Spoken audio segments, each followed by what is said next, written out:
ನಮಸ್ಕಾರ ಸ್ನೇಹಿತರೆ, ನಾನು ಹನುಮಂತ್ ಮಾಗಿ. ಬಿಗ್ ಬಾಸ್ ಎಪಿಸೋಡನ್ನು ಗಮನಿಸ್ತಾ ಇದ್ದೀರಿ ಅಂತ ಅಂದ್ಕೊಳ್ತೀನಿ. ಈಗಾಗಲೇ ನಿನ್ನೆ ಎಪಿಸೋಡನ್ನು ಕೂಡ ನೀವು ಗಮನಿಸಿದ್ದೀರಿ. ಮಾಳು ನಿಪ್ನಾಳ್ ತುಂಬ ವೀಕ್ ಆಗಿಬಿಟ್ಟಿದ್ದಾರೆ. ಅವರ ಸಪೋರ್ಟಿಗೆ ರಕ್ಷಿತಾ ನಿಂತ್ಕೊಂಡಿದ್ದಾಳೆ. ಇದರಿಂದ ರಕ್ಷಿತಾಗೆ ಲಾಸ್ ಆಗುತ್ತಾ, ಮಾಳು ನಿಪ್ನಾಳಿಗೆ ಲಾಸ್ ಆಗುತ್ತಾ, ಅಥವಾ ಇದೊಂದು ಸ್ಟ್ರಾಟಜಿನ ಏನಿದು, ಇದ್ರ ಕುರಿತಾಗಿ ಒಂದಿಷ್ಟು ಗಮನಿಸ್ತಾ ಹೋಗೋಣ. ಸೊ ಇದೆಲ್ಲವೂ ಕೂಡ ಮುಂದುವರೆದ್ರೆ, ಮಾಳು ನಿಪ್ನಾಳ್ ಹೀಗೆ ಮುಂದುವರೆದ್ರೆ ಖಂಡಿತವಾಗಿಯೂ ಬಿಗ್ ಬಾಸ್ ಮನೆಯಿಂದ ಹೊರಗಡೆ ಬರ್ತಾರೆ ಅನ್ನೋದರಲ್ಲಿ ಯಾವುದೇ ಸಂಶಯ ಕೂಡವಿಲ್ಲ. ಸೊ ಆ ಟ್ಯಾಲಿಯನ್ನು ಕೂಡ ಗಮನಿಸ್ತಾ ಹೋಗೋಣ.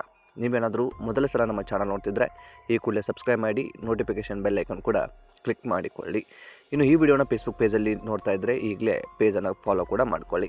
ಸ್ನೇಹಿತರೆ, ನೇರವಾಗಿ ವಿಷಯಕ್ಕೆ ಬಂದುಬಿಡೋಣ. ನಿನ್ನೆಯ ಒಂದು ಎಪಿಸೋಡನ್ನು, ಅಂದರೆ ಸಂಪೂರ್ಣ ಎಪಿಸೋಡನ್ನು ಗಮನಿಸಿದ್ದೀರಿ ಅಂತ ಅಂದ್ಕೊಳ್ತೀನಿ.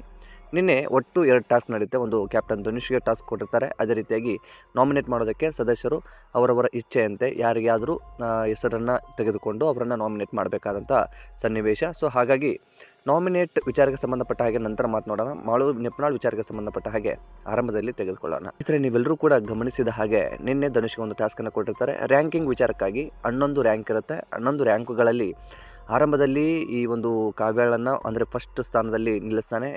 ಅಂದರೆ ಲಾಸ್ಟ್, ಈ ಮನೆಯಲ್ಲಿ ಅವನಿಗೆ ರ್ಯಾಂಕೇ ಇಲ್ಲ ಅನ್ನೋ ರೀತಿಯಲ್ಲಿ ಮಾಳು ನಿಪ್ನಾಳನ್ನು ಧನುಷ್ ಲಾಸ್ಟಿಗೆ ನಿಲ್ಲಿಸಿಬಿಡ್ತಾರೆ. ಈ ವಿಚಾರವಾಗಿ ಮಾಳು ಏನೂ ಕೂಡ ವಾದ ಮಾಡೋದಿಲ್ಲ, ಏನಿಲ್ಲ, ಸುಮ್ಮನೆ ಸೈಲೆಂಟ್ ಆಗಿಬಿಟ್ಟಿರ್ತಾರೆ. ಅದ್ಯಾಕೆ ಮನಸ್ಥಿತಿ ಕುಗ್ಗೋಗಿದೆಯೋ ಅಥವಾ ಇನ್ನೇನಾಗಿದೆಯೋ ಗೊತ್ತಿಲ್ಲ, ಈ ರೀತಿಯಾಗಿ ಸೈಲೆಂಟ್ ಆಗಿರುವಂಥದ್ದು. ಸೊ ಅದೇ ರೀತಿಯಾಗಿ ಈ ಒಂದು ವಿಚಾರಕ್ಕೆ ರಕ್ಷಿತಾ ಸ್ಟ್ಯಾಂಡ್ ತೆಗೆದುಕೊಳ್ತಾಳೆ. ಮಾಳು ವಿಚಾರಕ್ಕೆ ಸಂಬಂಧಪಟ್ಟ ಹಾಗೆ ನೀವೆಲ್ಲರೂ ಕೂಡ ಗಮನಿಸಿದ್ದೀರಿ. ರಕ್ಷಿತಾ ಸ್ಟ್ಯಾಂಡ್ ತೆಗೆದುಕೊಳ್ತಾಳೆ. ಅವರು ಈಸಿ ಟಾರ್ಗೆಟು, ಹಾಗಾಗಿ ಅವ್ರು ಏನು ಮಾತನಾಡಲ್ಲ ಅನ್ನೋ ಕಾರಣದಿಂದಾಗಿ ನೀವು ಅವನನ್ನು ಲಾಸ್ಟಿಗೆ ನಿಲ್ಲಿಸ್ಬಿಡ್ತೀರಿ. ಅವನಿಗೆ ರ್ಯಾಂಕೇ ಕೊಡಲ್ಲ. ಸೊ ಇದರಿಂದ ಅವನು ಈಸಿ ಟಾರ್ಗೆಟ್ ಆಗಿರೋದ್ರಿಂದ ಸೊ ಇದು ತಪ್ಪು ಅನ್ನೋ ರೀತಿಯಲ್ಲಿ ಕ್ಯಾಪ್ಟನ್ ಜೊತೆ ವಾದ ಪ್ರತಿವಾದ ಅಂಥದ್ದೆಲ್ಲವೂ ಕೂಡ ನಡೆಯುತ್ತೆ. ಆ ಸಂದರ್ಭದಲ್ಲಿ ರಕ್ಷಿತಾ ಕೂಡ ಧನುಷ್ ಮೇಲೆ ಕೆಂಡವನ್ನು ಕಾರ್ತಾಳೆ. ಸೊ ಈ ವಿಚಾರಕ್ಕೆ ಸಂಬಂಧಪಟ್ಟ ಹಾಗೆ ಬಿಗ್ ಬಾಸ್ ಮನೆಯಲ್ಲಿ ಚರ್ಚೆ ಅಂಥದ್ದೆಲ್ಲವೂ ಕೂಡ ನಡೆಯುತ್ತೆ. ಚರ್ಚೆಯನ್ನು ಕೂಡ ನೀವು ಗಮನಿಸಿದ್ದೀರಿ. ಮಾಳುಗೆ ಹಬಿ ಕೂಡ ಹೇಳ್ತಾರೆ, ನಿನ್ನ ಸ್ಟ್ಯಾಂಡನ್ನು ನೀನು ತೆಗೆದುಕೋ, ಸುಮ್ಮನೆ ನೀನು ಸೈಲೆಂಟ್ ಆಗಿರಬೇಡ. ಸೊ ನಿನ್ನ ಪರವಾಗಿ ಅವಳು ಮಾತನಾಡ್ತಾ ಇದ್ದಾಳೆ ಅಂದರೆ ಅವಳಿಗೆ ಅದು ಪ್ಲಸ್ಸು ಆಗ್ಬೋದು ಅಥವಾ ಅದು ನಿನಗೆ ಮೈನಸ್ಸು ಆಗ್ಬೋದು. ಸೊ ನಿನ್ನ ಸ್ಟ್ಯಾಂಡ್ ನೀನು ತೆಗೆದುಕೊಳ್ಳೋ ಅನ್ನೋ ರೀತಿಯಲ್ಲಿ ಹೇಳ್ತಾರೆ. ಇನ್ನು ರಕ್ಷಿತಾಗೂ ಕೂಡ ಧನುಷ್ ಹೇಳುವಂಥದ್ದು, ಅವ್ನ ಸ್ಟ್ಯಾಂಡ್ ಅವ್ನು ತೆಗೆದುಕೊಳ್ಳೋದೇ ಇರೋದಕ್ಕೆ ಅವನು ಲಾಸ್ಟ್ ನಿಂತ್ಕೊಂಡಿರೋದು.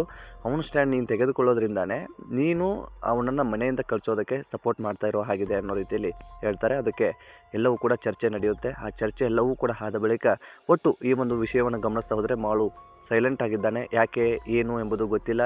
ಈಗಾಗಲೇ ನೀವು ಗಮನಿಸಿದ ಹಾಗೆ ಕಳೆದ ವಾರ ಜಾನ್ವಿ ಮತ್ತು ಈ ಮಾಳು ನಿಪ್ನಾಳ್ ಇಬ್ಬರು ಕೂಡ ಬಾಟಮ್ 2 ಅಲ್ಲಿದ್ದರು. ಮಾಳು ನಿಪ್ನಾಳ್ ಸೇವ್ ಆಗ್ತಾರೆ, ಜಾನ್ವಿ ಅವರು ಮನೆಯಿಂದ ಹೊರಗಡೆ ಹೋಗ್ತಾರೆ. ಸೊ ಇದೇ ಕಂಟಿನ್ಯೂ ಆಗಿ ಉಳಿದು ಬಿಟ್ಟರೆ ಖಂಡಿತವಾಗಿಯೂ ನೆಕ್ಸ್ಟ್ ಮಾಳು ನಿಪ್ನಾಳ್ ಮನೆಯಿಂದ ಹೊರಗಡೆ ಹೋಗ್ತಾರೆ ಅನ್ನೋದರಲ್ಲಿ ಯಾವುದೇ ರೀತಿಯಾದಂಥ ಸಂಶಯವಿಲ್ಲ. ಸೊ ಇದಿಷ್ಟು ಮಾಳು ವಿಚಾರಕ್ಕೆ ಸಂಬಂಧಪಟ್ಟ ಹಾಗೆ. ಇನ್ನು ನಾಮಿನೇಟ್ ವಿಚಾರಕ್ಕೆ ಸಂಬಂಧಪಟ್ಟ ಹಾಗೆ ಮತ್ತೆ ಕಾರವಾಗಿ ಕಾರಿರ್ತಕ್ಕಂಥದ್ದು ಅಥವಾ ಕಾರವಾಗಿ ಮಾತನಾಡಿರ್ತಕ್ಕಂಥ ವಿಚಾರ ಕಾವ್ಯ ಮತ್ತು ಈ ರಕ್ಷಿತಾ ಮತ್ತು ಕಾವ್ಯನೂ ಕೂಡ ಇಬ್ಬರು ನಾಮಿನೇಟ್ ಮಾಡಬೇಕಾದಂಥ ಸಂದರ್ಭದಲ್ಲಿ ಕೆಲವೊಂದು ಕಾರಣಗಳನ್ನು ಕೊಡ್ತಾರೆ, ಜಗಳ ಮಾಡ್ತಾರೆ, ಅದೆಲ್ಲವೂ ಕೂಡ ತೆಗೆದುಕೊಳ್ತಾರೆ. ಆ ವಿಚಾರದಲ್ಲಿ ಈ ಒಂದು ಮಾಳು ನಿಪ್ನಾಳಲ್ಲಿ ಇರುವಂಥ ಚಾಕುಗಳನ್ನು ಇರಿದು ಬೇರೆಯವರಿಗೆ ಈ ರಕ್ಷಿತಾ ನೀಡುವಂಥದ್ದು. ಒಟ್ಟು ಈ ನಿನ್ನೆಯ ಎಪಿಸೋಡ್ನಲ್ಲಿ ಇದು ಇತ್ತು. ಸೊ ನಿನ್ನೆಯ ಎಪಿಸೋಡ್ನಲ್ಲಿ ಹೈಲೈಟ್ ಆಗಿರ್ತಕ್ಕಂಥದ್ದು ರಕ್ಷಿತಾ. ಅದು ನೆಗೆಟಿವ್ ಪಾಸಿಟಿವ್, ಒಟ್ಟು ಹೈಲೈಟ್ ಆಗಿರ್ತಕ್ಕಂಥ ವ್ಯಕ್ತಿ ರಕ್ಷಿತಾ ಅಂತಲೇ ಹೇಳ್ಬೋದು. ತುಂಬ ಸೈಲೆಂಟ್ ಆಗಿ ಇರುವಂತಹ ವ್ಯಕ್ತಿ ಈ ಮಾಳು ನಿಪ್ನಾಳ್ ಅಂತಲೇ ಹೇಳ್ಬೋದು. ಇನ್ನು ನಾಮಿನೇಟ್ ಪ್ರಕ್ರಿಯೆಯು ಕೂಡ ಇನ್ನೂ ಮುಗಿದಿಲ್ಲ, ಕಂಟಿನ್ಯೂ ಆಗುತ್ತೆ. ಇವತ್ತು ಕೂಡ ಮುಂದುವರೆದ ನಂತರ ಯಾರೆಲ್ಲ ನಾಮಿನೇಟ್ ಆಗಿರ್ತಾರೆ ಎಲ್ಲವನ್ನು ಕೂಡ ಗಮನಿಸಬೇಕಾಗುತ್ತೆ. ಸೊ ಈ ಕುರಿತಾಗಿ ನಿಮ್ಮ ಅನಿಸಿಕೆ ಏನು ಎಂಬುದನ್ನು ಕಾಮೆಂಟ್ ಬಾಕ್ಸಲ್ಲಿ ಮೆನ್ಷನ್ ಮಾಡಿ. ಆದಷ್ಟು ಈ ವಿಡಿಯೋನ ನಿಮ್ಮ ಫ್ರೆಂಡ್ಸ್, ಫ್ಯಾಮಿಲಿ ಎಲ್ರಿಗೂ ಕೂಡ ಶೇರ್ ಮಾಡಿ. ಮತ್ತು ಮುಂದಿನ ವಿಡಿಯೋದಲ್ಲಿ ಸಿಗೋಣ ಸ್ನೇಹಿತರೆ. ನಮಸ್ಕಾರ.